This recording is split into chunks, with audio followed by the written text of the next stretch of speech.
Hey all! Welcome to Game Wolf Plays Commander Keen Episode 3. Sorry, it's been a bit since I returned to this, but I get over myself. No, actually, there's just some rather poor, I want to say poor level design, but it's really just a test of my patience, this particular game. Luckily, now that it's all over, we can talk about my experience with Episode 3, Keen Must Die. First thing is, like the other two, we got no music, so I'll be excited to move on to Episode 4 and such when we get there. Second thing is, I was I was not acquainted with how assholey id Software level design could actually be until I started playing Doom for the first time. And now I understand, but now it's just more like I'm just getting annoyed in ways that I shouldn't be. Whatever. So, as the story goes, so far, Commander Keen was trapped on Mars. There's going to be like a Vorticon invasion, and then, you know, they plan to destroy the Earth, which didn't succeed. So Commander Keen has decided to go to their home planet. I think it's Vorticon 4 or Vorticon 6 or something. And yeah, the homeworld of the Vorticon, some sort of dog people. Dog alien people. He's gonna get to the bottom of this shit until he finds out what's really going on. And it'll be an overarching plot, you know, Flash Gordon style. Or just, you know, serialized episodes, because that's what I liked about DOS games. They remind me of serialized episodes of pulp film, really. And so, hope you're returning that tradition with the addition of boomer shooters, I would think, but try to remember it can apply to platformers too. I think I have an example of a retro DOS platformer made more recently. What was it called, Muri or something? I'm going to give that a try when I get a chance, because it plays very similarly to Duke Nukem 1, and I want to do it. So yeah, let's see, the Mama Vorticons, which are biologically divergent. So, those chromosomes really doing the different things. Yes. Something about that photograph. I can't quite put my fingers on it. Luck for us, I can dodge that one pretty easy. So, things to keep in mind when you're doing this episode pack. Save after every level. You'll thank yourself later. Another thing is try to keep as many lives as you can on hand, mostly for the final level. That's pretty much where they're all going to get used, I imagine, or towards the end of the game. Also, what else? Oh yeah, the level. Don't presume you have to do everything in a level. That's for sure. There's no secret collection to be had here. However, I am playing through all the levels, technically, even if it doesn't feel like 100%. We'll get into that as it shows up. You'll be like, what's going on? I'll be like, that's just how level plays. And I'm glad they don't make games like this. I mean, I'm glad they make Commander Keen-like stuff, but they don't make it with this exact level design, because it really was poor. Well, then again, you know, seeing as this was the end of the trilogy of what we might regard as the first popular DOS platformer, you know, I can forgive, but I'll never forget why this planet is so goddamn purple. I'll never know. I'll never know. I always wondered what would happen if, like, someone remade these first 3 episodes and just put in their own music, like they do with Crystal Caves HD and Secret Agent HD. Oh yeah, I think I sold off some SD cards and I got Secret Agent HD, I think. Did I do that? I have to double check. If I didn't, I'm gonna go get it. But I've got some other stuff, which is good. I basically just, anything I was hoarding, I decided I don't really care about anymore. Like Team Fortress 2 stuff, for instance. I'm like, I don't care anymore. I'm cashing in. I have no desire to invest in that way. No way, no how. That's how it be. I think out of all the episodes of this trilogy, I think I prefer, like, obviously, episode 1 I'm way too familiar with, but I think episode 2 might be my preferred one. You know, I think it's because the level design is a bit more standardized and there's a lot less, like, because if you play episode 3 and just want to get to the end, you can skip a shit ton of levels, like, if you just figure out the teleporters in the overworld, which is quite quite a maze in itself. I do like that there's a teleport maze, but not the fact that you can just use the teleporters to bypass more than half the game anyway. So really, there's only like 3 levels you really have to do, I think. 2 of them being basically the final ones. Yeah. That's another thing, is these platforms that are moving and, oh, they're annoying. Also, these Vorticon children you may see bouncing around, hopping around like crazy, they're also annoying, but they don't kill you. But they may as well be a lead-up to making you killed, because they'll just knock you off and stun you momentarily, which can be long enough for anything to kill you at that moment. You've lost control. Not to mention if they knock you off to the side or something, you fall into death. So there's that. Called the, yeah, one of those ring knockout enemies. Probably suited for Smash Brothers. Yeah, I remember the other thing you have to keep in mind for this episode. Try to collect a lot of ammunition. Please. You do not want to be caught. You can get in a situation where you can be caught without any ammunition to basically win the game. I just want you to know that now. So, I allow some deaths to occur in this playthrough for that reason, so I can recollect the ammo. That way, if I feel safe with the triple-digit ammunition number. Yeah. That's right, the triple digits. The triple digits that are fun for the exit run. Exiting my place in existence. I'll make some effort to try to get some of these points, though. But there's going to be a lot of times I don't go out of my way, such as that. It's just like, I don't know if those 2 chocolate cakes are worth it.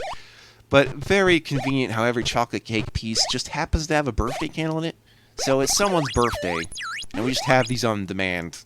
You know, is it your birthday? Here, I got another one here just for you. I've been holding on to these candles forever, man.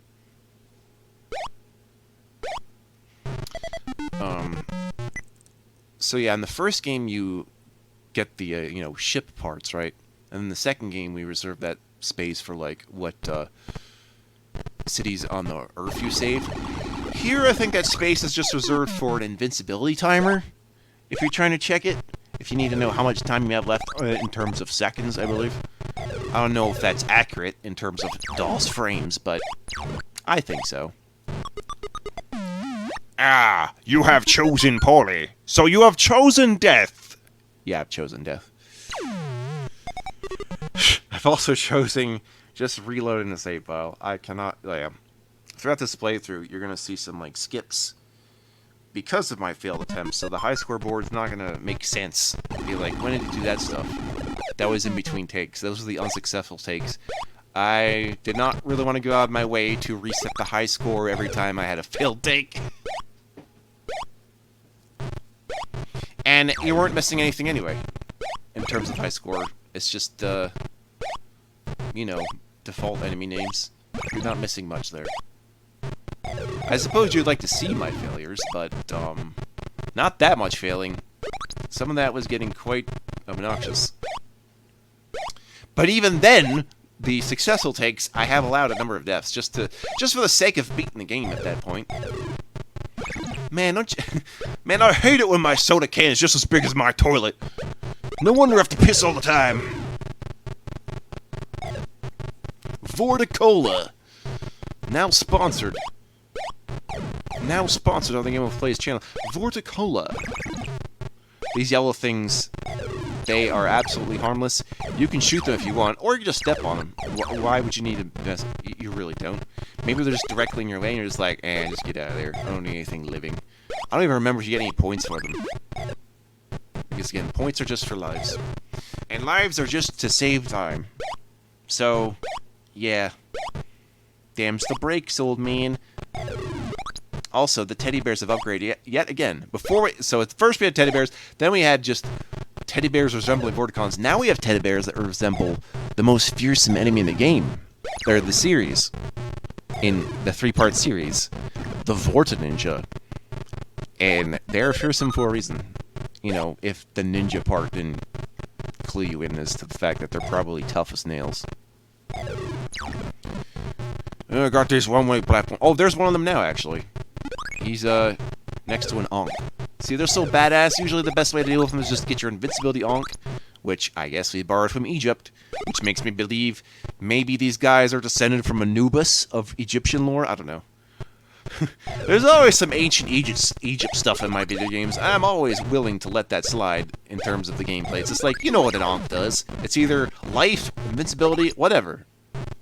Immortality, all that shit. Oh, yeah. Got that 1-up.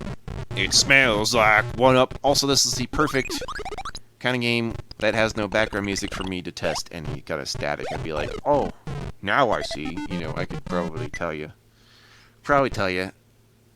But yeah, thank you. Thank you for pointing that out, viewer. You know who you are. But if it doesn't actually interfere with the fidelity of the audio, I just keep it. Because at that point, I'm just like, I already put like hours into that.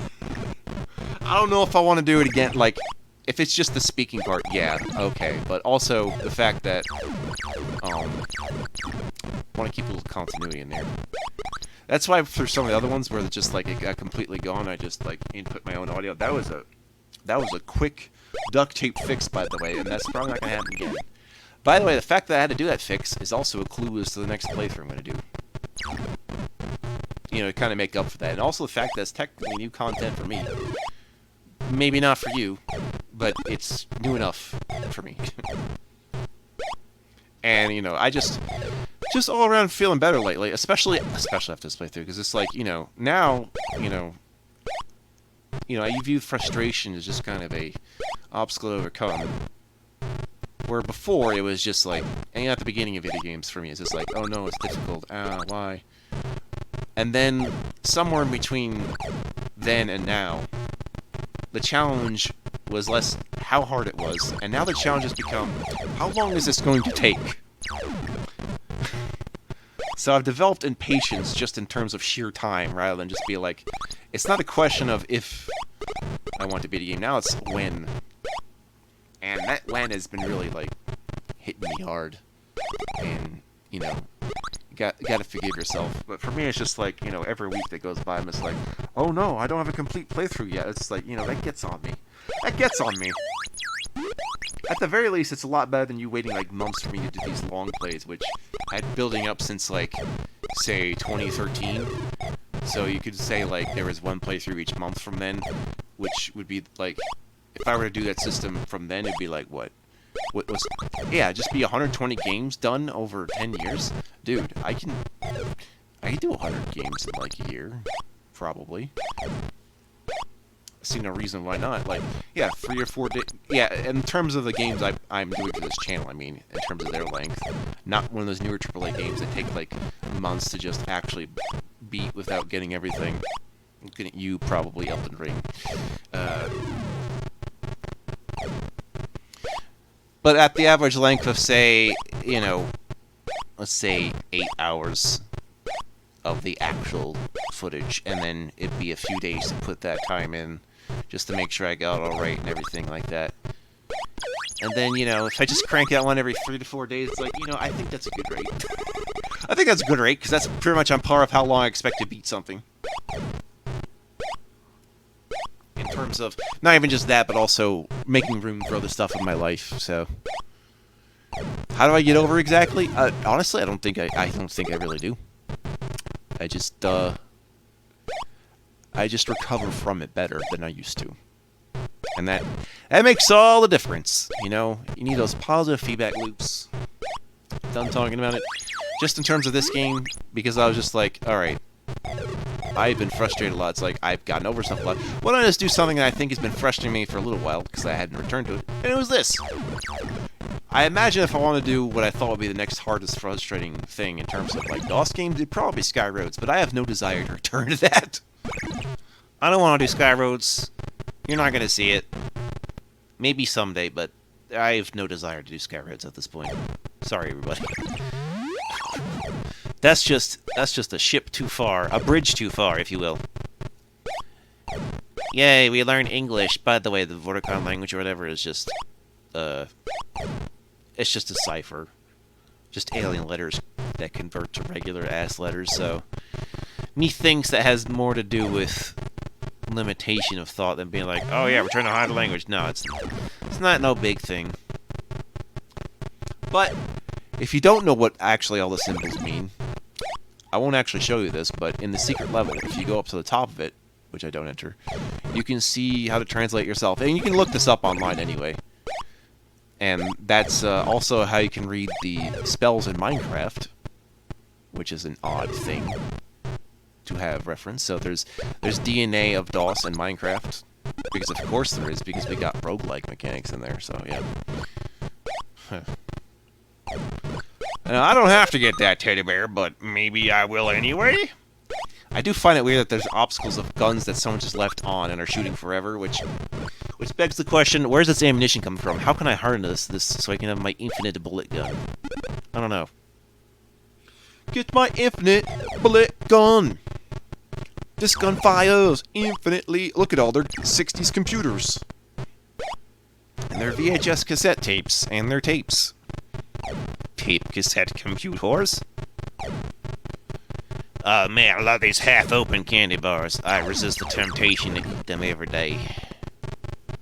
You know what sucks about chocolate candy to me? Well, or just a lot of candy that isn't fruit. It's like, there's milk in the candy, and I'm thinking to myself, okay. Like, does every candy have to be milk? I feel like that's the wrong way to go back, but then you have pure chocolate, and now I understand why. Because candy is not really about... Candy seems to be more about the actual, how sweet can I make this, rather than just it making sense for what you're actually eating. And that comes at a cost, because in America, I think we just sweeten too much shit. Although part of that has to do with the company selling the food, and part of that has to do with also a common replacement for sugarcane, high fructose corn syrup. So, you know, everyone's overloaded with corn when you really do not... You don't really even need much corn at all. As a carb source, I mean, yeah, but I mean, you don't need that many carbs, do you? Like, if you're worried about your metabolism, may I suggest lower carbs? Not for the sake of someone doing keto, but it's just like, some people think of keto as illegitimate. I think of it as just like, this is just an overboard policy converting from someone who used to be diabetic. And that's the same for like someone getting into a gluten-free diet without having celiac disease. The thing is just the same thing, you know? And then it just got popular. It's like, oh, this tastes alright. It's like, no, that does not mean you need it, though. You can probably have gluten and be okay. More amusing is when... More amusing when something is gluten-free that would otherwise not have gluten. It's just like, oh man, there was... I mean, maybe gluten-free tea if you, like, have, like, some kind of fucking barley wheat tea or something. But other things are just like, alright... Who had the... There's my gluten-free lettuce. It's like, what's it doing in your plant? That isn't wheat. For sure. Or just... You know, how about gluten-free toothpaste? It's like, what's it doing there in the first place? Why is my toothpaste bread? Also found it utterly bizarre, I remember, like, 10 or so years ago, where I discovered that there was a toothpaste designed to also have a chocolate flavor, because that's what I want to do with my toothpaste, is eat it. I had this, like... This is my first signs that I was, like, questioning my academic system. When I was in, like, first or second grade or something. You know, there was this little assignment, and it would sort things by category of what was edible and what was not edible. In my opinion, I was like, I put toothpaste as inedible, and they're like, no, it's okay. You can eat the toothpaste. I'm like, I don't think so.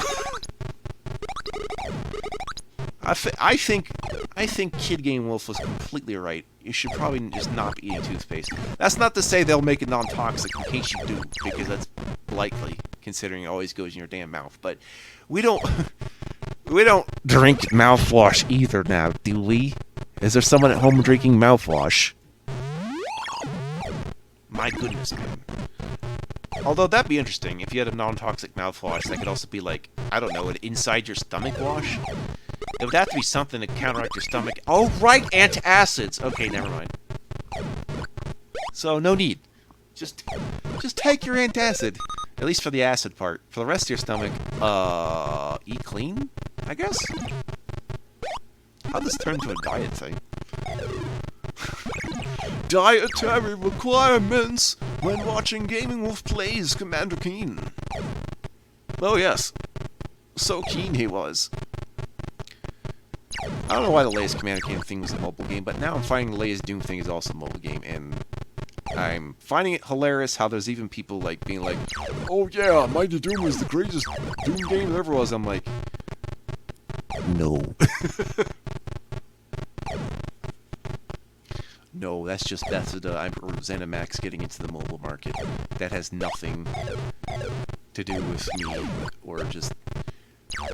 Hell, I don't even understand many mobile gamers, at least the ones that spend way too much money on a single mobile game. Those are the kinds of people I don't understand. Like, I could say that mobile game is inferior, and it's like, not necessarily. It's just that, for some reason, ads are... Like, the smartphone is the advertiser's dream, right?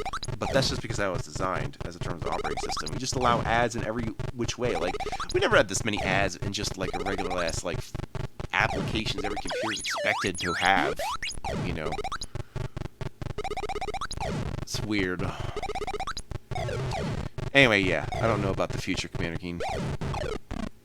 Or the future of Doom, for that matter, but I don't know if Doom needs a future beyond Doom Eternal now. It can if it wants, but I think the Doom community has been well at hand far before Bethesda got a hold of Doom. I do wish we'd keep the RPG elements, like, at a standstill from it. I realize they do that because that's what Bethesda has done with, like, Fallout and stuff, but Anyway, it looks like we're done, TM, with this video. I'll be doing 4 levels of video. See you next time.